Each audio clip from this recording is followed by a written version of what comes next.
Te saluda tu amigo Joel Pérez y te esperamos en la reflexión cada día desayunando con Jesús. Nuevamente me da gozo, alegría de poder disfrutar de un nuevo amanecer. Saben, en este desierto de Arizona es bastante frío por las mañanas y pues tenemos que salir también igual al trabajo cubiertos con los suéteres, pero de igual manera, para nosotros creemos que es una bendición donde quiera que tú te encuentres, dependiendo del clima que disfrutas, considéralo una bendición de parte de Dios. Amigos y hermanos, el título del tema de hoy es La fuente de la verdadera esperanza. Y para eso yo te doy una grata y cordial bienvenida a este curso bíblico, cuyo propósito es enseñarnos a ser feliz. No puede haber felicidad sin esperanza. Por lo tanto, la primera lección que estudiaremos es donde encontramos información sobre la verdadera esperanza. ¿Por qué creemos que la Biblia es la palabra de Dios? Yo les pregunto. ¿Quién la escribió? ¿Cómo llegó hasta ti? ¿Cómo puede un libro tan antiguo tener importancia para las personas del siglo XXI? Ayer, mientras tocaba puertas colportando aquí en la ciudad de San Luis, Arizona, encontré a una persona que cree en la palabra de Dios, pero a la vez lo niega. Él menciona que es un libro muy antiguo y que tiene un amigo que escribió un libro y que prefiere él prestarle mayor atención al libro que su amigo escribió. Ustedes pueden creer esto. Él está en una confusión total. Trataba de hablar con él. Él ha sido en México, ha sido un político, pero al mismo tiempo no entendía yo la forma como él se expresaba en relación a la palabra de Dios. Por momentos decía que es un libro sagrado y a la vez decía que quién lo escribió. Personas así quizá puedas encontrarte en el camino de la vida. Para esto busquemos en Génesis 1, 27 y 28, en la cual declara así: Y creó Dios al hombre a su imagen. A imagen de Dios lo creó. Varón y hembra los creó. Y los bendijo Dios, y les dijo: Fructificad y multiplicaos, llenad la tierra y sojuzgadla, y señoread en los peces del mar, y en las aves de los cielos, y en todas las bestias que se mueven sobre la tierra. Leyendo este versículo respondemos a la pregunta: ¿cómo se comunicaba Dios con Adán y Eva antes de la entrada del pecado? Se comunicaba de forma personal. ¿Te imaginas? Él les dijo de manera personal qué tenían que hacer en esta tierra. Los primeros seres humanos se comunicaban con el Padre cara a cara, como tú te comunicas con los que están a tu lado. Pero, ¿qué ocurrió después que ellos pecaron? Avanzamos rápidamente a Génesis 3, 8 al 10, un poquito adelante, y dice así: Y oyeron la voz de Jehová de Dios que se paseaba en el huerto al aire del día, y el hombre y su mujer se escondieron de la presencia de Jehová Dios entre los árboles del huerto. Mas Jehová Dios llamó al hombre y le dijo: ¿Dónde estás tú? ¿Qué pasó cuando ellos cometieron ese pecado de comer del árbol del fruto prohibido? Tuvieron miedo. Ya no quisieron estar frente a la presencia de Dios. Ya no se perdió esa comunicación, esa alegría, esa felicidad.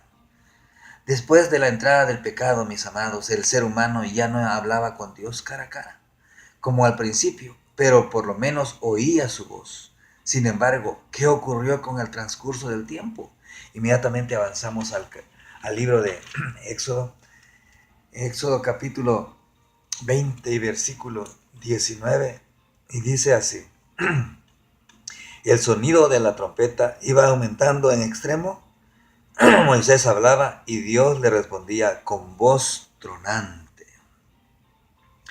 ¿Saben? Cuando uno lee este versículo, ya la experiencia del pueblo era diferente.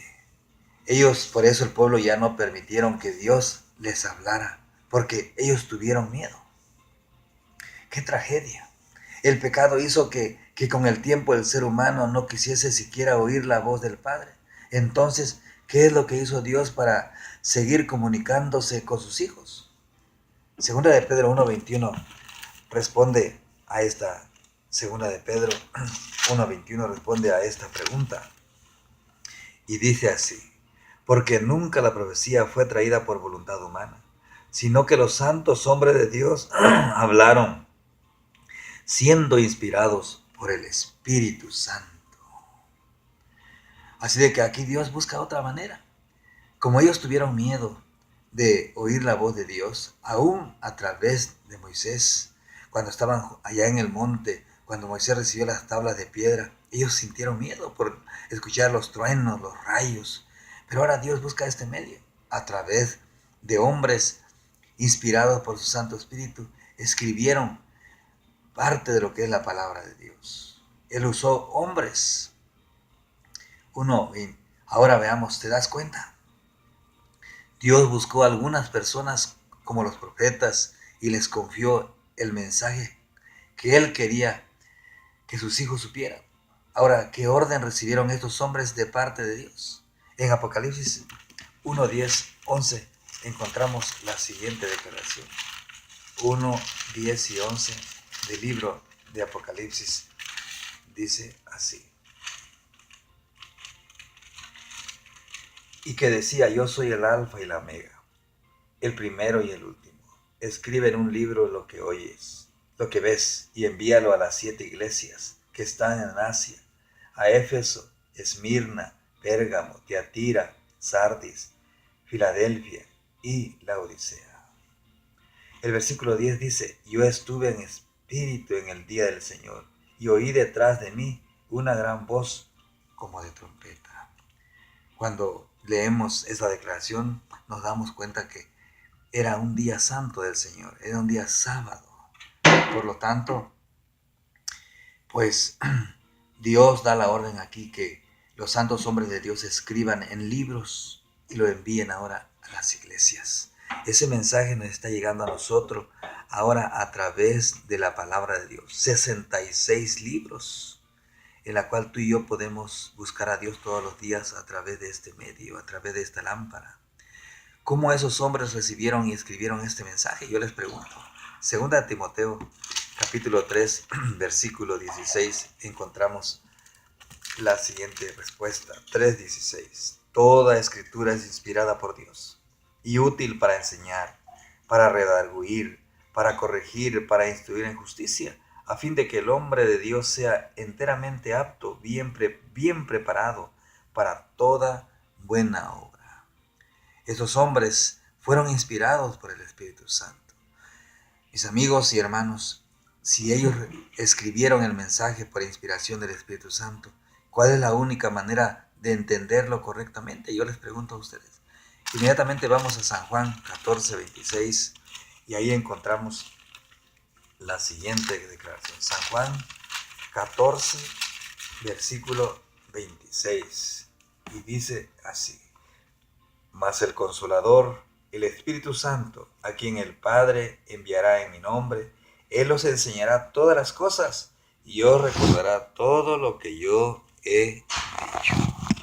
Mis amigos, el mismo Espíritu Santo que inspiró a estos hombres, dice que es Él mismo que nos puede ayudar a nosotros a entender la palabra de Dios. Por eso, antes de leer la Biblia, mi querido amigo, necesitamos orar suplicando la iluminación del Espíritu Santo.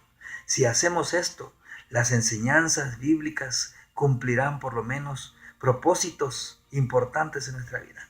Como leyendo San Juan capítulo 5, versículo 39, dice de esta manera: Jesús aconsejó lo siguiente y dijo: escudriñad las Escrituras, porque a vosotros os parece que en ellas tenéis la vida eterna, y ellas son las que dan testimonio de mí. Por lo tanto, tú y yo tenemos que investigar la Biblia para saber si lo que nos están diciendo realmente es así. Romanos capítulo 15, versículo 14, se declara el siguiente consejo. 15:4, de Romanos, y dice de esta manera: porque las cosas que se escribieron en el pasado para nuestra enseñanza se escribieron, a fin de que por medio de la paciencia y de la consolación de las Escrituras tengamos esperanza. Es decir, cuando tú y yo leemos la Biblia con ahínco, con amor, con devoción, levantándonos muy temprano en la mañana, ¿saben? Encontramos esperanza en la segunda venida de Jesús, cuando un ser querido cae enfermo y se despide de nosotros, de este mundo. También hay esperanza que si esa persona fue fiel en vida, tenemos la esperanza, si nos mantenemos nosotros fieles a Dios, de que un día vamos a verlo en la mañana gloriosa de la resurrección. En San Juan capítulo 17, versículo 17, encontramos otra declaración de parte de Jesús en su oración y dice así: no son del mundo como tampoco yo soy del mundo. Santifícalos en tu verdad. Tu palabra es verdad. Amados, aquí encontramos otra declaración en esta oración que hizo Jesús, en la cual cuando nosotros estudiamos la palabra de Dios, Él nos santifica como es el santificado. En Salmo 119, 105 dice: lámpara es a mis pies tu palabra y una luz en mi camino. Así lo declaró el gran rey David, a pesar de que él era un hombre muy rico, era un rey. Saben, él siempre confió en la palabra de Dios. A pesar de su caída, él fue levantado y Dios lo perdonó y fue declarado un amigo de Dios, una persona de mucha confianza por Dios mismo. Qué grandes bendiciones y esperanza podemos encontrar en el estudio de la palabra de nuestro Dios. Mis queridos amigos, la Biblia es el medio a través del cual Dios quiere comunicarse contigo, quiere comunicarse conmigo. Si lo estudiamos diariamente, veremos el cumplimiento de las promesas divinas en nuestras vidas y seremos una persona feliz. Ha comenzado ya este nuevo año y tú tienes muchas expectativas, te propones bajar de peso, estudiar la Biblia, al estudiar en la escuela, sacar mejores notas. Pero, ¿saben? Yo te invito que antes de tomar tus anotaciones, el estudio de tu escuela, tienes que leer primero la Biblia y no lo leas apresurado. Necesitamos desear de todo corazón que Dios nos hable, escuchar la voz de Dios.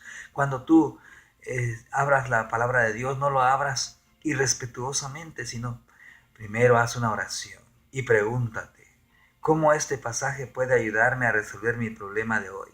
¿Hay algo aquí que debo hacer para ser feliz? ¿Saben? Tienes que leer ese mismo pasaje varias veces, ese versículo 3 varias veces, meditando en esa cita bíblica. Así de que al leer la palabra de Dios, tratemos de meditar en Jesús, en la cual ese mensaje, que es bastante corto, pueda ser comprendido. Que ese texto pueda ser largo tal vez, pero pueda ser algo significativo. No lo leas de manera superficial, sino que medita en Jesús. Y después que termines esa lectura, yo te invito a que hagas algo más. Ponte de rodillas, orando al Señor, y Él dará esa respuesta a la duda que tú tengas, a ese deseo de ser feliz por ese día. Todos los días tenemos que buscar de Dios a través del estudio de la palabra de Dios. Ayer, esta persona que conversaba conmigo, yo le decía al comienzo, está confundido, acepta la palabra de Dios, pero al mismo tiempo la niega. Él dice que porque hay muchas religiones en el mundo y ha ido a varias iglesias, y cómo es que hay intereses personales. Yo le decía que él estaba en lo correcto, mas sin embargo yo le mencionaba este consejo de Jesús: escudriñar las Escrituras. Le mostraba los 10 mandamientos, le mostraba textos de las interrogantes que él tenía en su mente, pero a la vez dudaba. Mis amados, no es para menos. Tú y yo podemos caer en la misma situación de esta persona, pero yo le mencionaba a él que tenemos que buscarlo con oración. ¿Tienes Biblia en casa? Yo te invito a que lo leas. He tenido la oportunidad de tocar puertas y llevar conmigo Biblias, y el 99% de las personas tienen Biblias. Pero yo les pregunto, ¿la lees? Algunos dicen de vez en cuando, otros dicen La verdad, hace mucho tiempo que ya no la leo. Ayer me decía una señora, ya no voy más a la iglesia, ya no leo la Biblia. Leer la Biblia, mis queridos amigos, trae grandes bendiciones. Y yo te aconsejo que lo hagas. Si eres un joven, una señorita, Dios traerá grandes bendiciones. Si te acabas de casar y haz de la palabra de Dios una lectura devocional en la cual traerá grandes bendiciones. Si leyendo la Biblia hay problemas, mis amigos, si tú no la lees, hay mayores problemas. Así de que, ¿quieres ser feliz? Lee de la palabra de Dios, no un día a la semana, no el fin de semana cuando vayas a la iglesia, solamente cuando estén predicando, no, todos los días. Y surgirán de tu mente preguntas, interrogantes, en la cual te abrirá el camino y esa luz que disipa tu vida, esa luz puede disipar la oscuridad que está afectando nuestras vidas y llevarnos a lugares más amplios junto con Jesús, tomado de la mano con Jesús. Que Dios te bendiga, que tengas un lindo día, un buen provecho en este desayuno. Muchas gracias.